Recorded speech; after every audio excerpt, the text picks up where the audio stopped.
Here we are, 11:21 stand up. This is Tuesday. It's Tuesday, right?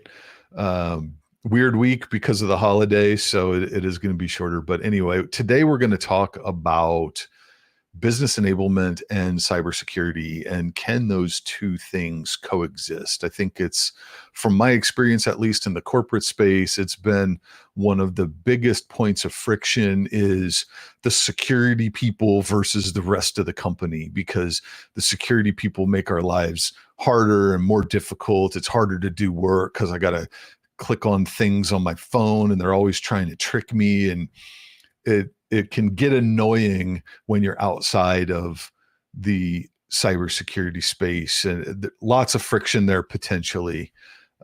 So that's going to be our topic today, talking about how do we get those to coexist. Yeah, and oftentimes we hear of the cybersecurity team as a department of no. Can I introduce this new technology? Nope, not secure. Can I bring in this cloud app? Nope, not secure.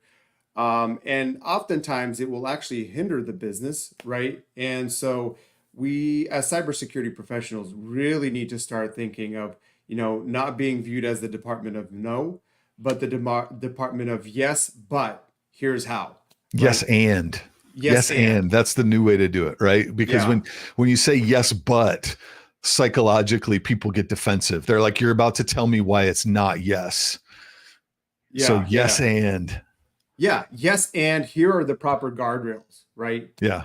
And I think also, you tie it, when you say yes and, you also tie it back to the folks pitching something to you, like, yes, and here's how you can also help secure the business, and or here's what you need to think about to protect the company, right? So, and again, cybersecurity isn't just about preventing attacks.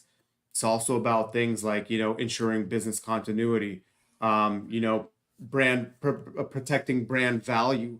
And so when you have a mindset of like cybersecurity is here for the business and not the business here for cybersecurity, it starts to change things a little bit. And I was thinking about it this morning, and maybe this is a simplistic analogy, but the Secret Service exists to protect the President of the United States, right? The president doesn't exist he doesn't exist or she doesn't exist for the Secret Service, right? And so, can the president be protected 100% of the time? Well, if the president is not allowed to go anywhere, you know, and he's in a bunker, sure. But the Secret Service has to align with kind of the responsibilities of what the president wants to do, where he wants to go. And so I think similarly in cybersecurity, we have to align with the needs of the business and not and ensure we're not negatively impacting the business. Yeah, that's good. I think the more you can build the synergy between the two, and just the positive relationship of trust, the better. I would say one of the things I've seen in my corporate time that I thought worked really well, it really comes down to transparency. And the more transparent you can be as a cybersecurity professional about what you're doing, what the process is, the better people are going to respond, because they're going to understand a little bit better what you're doing, and they're going to be able to tie it into the things that they're trying to do. So to get a little bit more specific, now I spent a lot of my career in the IT space, either building or buying and implementing software. So over the years, I had a lot of conversations with cybersecurity folks, or infosec, whatever they're called in your space, about, hey, we want to buy this thing, or hey, we're building this thing. This is how users are going to access it. We've got passwords, et cetera. And what I've found is that when the security team had a good process for how do we get those things evaluated, it was much easier, especially when there was a no, or hey, that's not the right solution, or this exposes us to a risk that we shouldn't take on, because it creates more of that partnership where we can talk through, hey, these are the objectives, these are the outcomes that we're trying to get to, and you can solution together. We're thinking about buying this software. It's got this data in it that we need to protect. How do we do that in the right way? Now we're more partners building a solution, as opposed to I'm bringing you something and you tell me no. And when I can understand that process and that evaluation, I can start thinking ahead as well as I'm thinking about what I'm trying to do in the future. I can start to plan ahead a little bit.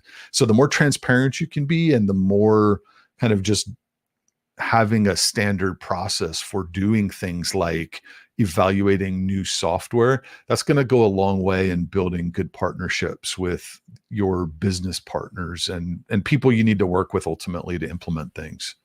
Yeah, and I think you hit the nail on the head. Partnership and transparency is extremely important because if you just say no, they'll still do the thing they want to do, right? And then we have this thing called shadow IT. And I'll just give you an example, right? I used to work at a company where um, the marketing department wanted to send files to their clients, right, or vendors they were working with, and the security director said, no, we're not going to open up the tool that we were using at the time. We're not going to open it up to external sharing because it introduces too much risk. And I thought about it, and in my discussion with the director, I said, "Look, the marketing team will figure out a way to get their job done, right? They'll either email the file from their own personal accounts, right? They will go outside of the company controls because they also have a job to do. So instead of saying no, what you really want to say is, well, here are the risks in you using this other solution. Why not use what we have now, or can we look at what we have now and see how we can safely enable external file sharing, right? So again, this notion of, allowing your staff to be successful in their day-to-day responsibilities while also having the proper guardrails to make sure, you're not publishing wide swaths of data to the internet.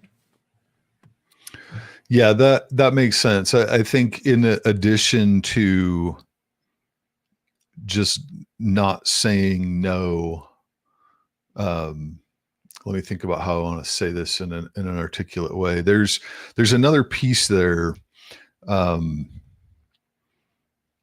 well, the thoughts left me now at the moment. There was an important piece there. It'll come back to me at some point, and I'll bring it back up. But yeah, I think ultimately working with your partners, establishing that relationship becomes really key. And the better you can do that, I know what I was going to say. It came back to me. So if you're in a position where you are saying no, what will happen? This is true for anything in business. So think about this. Anytime you're saying no, what's going to happen is people are going to stop asking you. Yeah. And so, I mean, that's a huge risk in the security space, right? Because you at least have users coming to you saying, hey, can we do this thing? And if you constantly are saying no to them, no, no, no, what's going to happen is they're just going to stop asking you. So now they're just going to go buy stuff and implement it without even telling you what's going Right. on.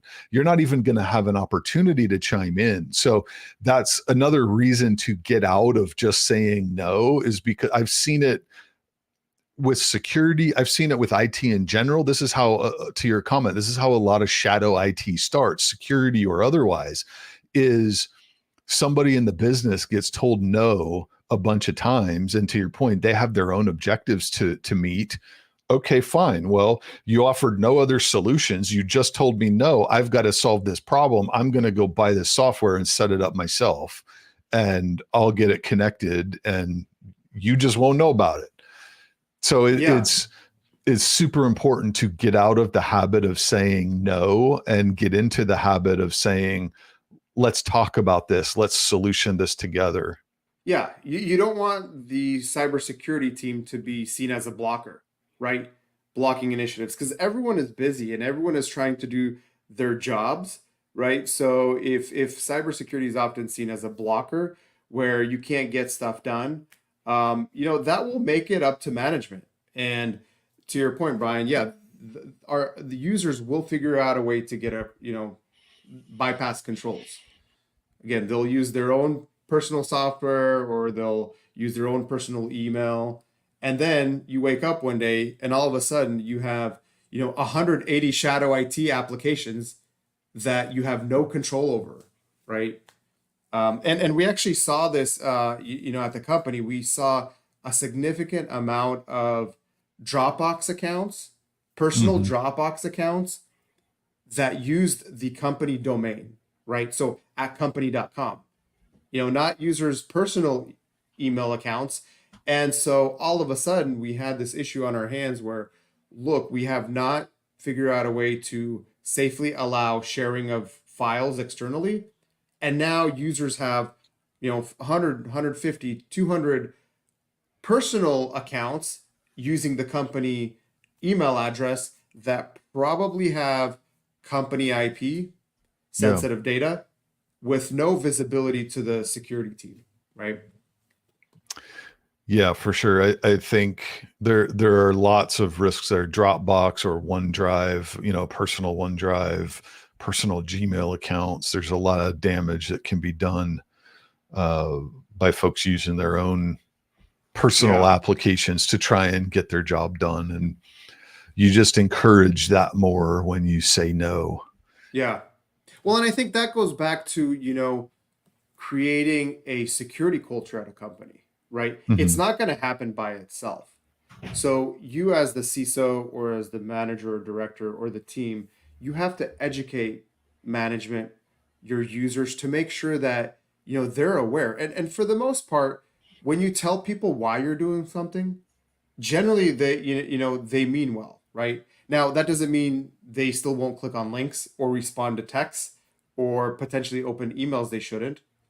But then that's where we have a discussion around, well, as a cybersecurity team, are you putting the proper controls into place? Because that will happen. No such thing as 100% security. So I guess we'll leave our stand up with this. Make sure you align with the business. Make sure you have Let me get discussions. one more point in here. I Yeah, want to make sure we're clear that when we say don't say no, that's not saying yes to everything. We're not saying always yes. Okay, do that. Yeah, that's not what we're saying. What we're saying is change the way that you talk and the way that you think about it, as opposed to putting up a wall saying you can't pass. Have a conversation instead about, let's work on this together to figure out the right way to do it. So I want to be real clear on that. Don't just go out and start saying yes to everything. Have the conversation and start working on building that more of that consultative mindset where you're right. partnering to figure out the right solution. So I just want to be clear there. Don't go out Yeah, and say totally. yes to everything. Yep. Awesome. Cool. Well, I think that does it for today's stand up. Good deal. Yeah. We'll talk to you tomorrow, Ryan. Sounds good. Take care. Okay.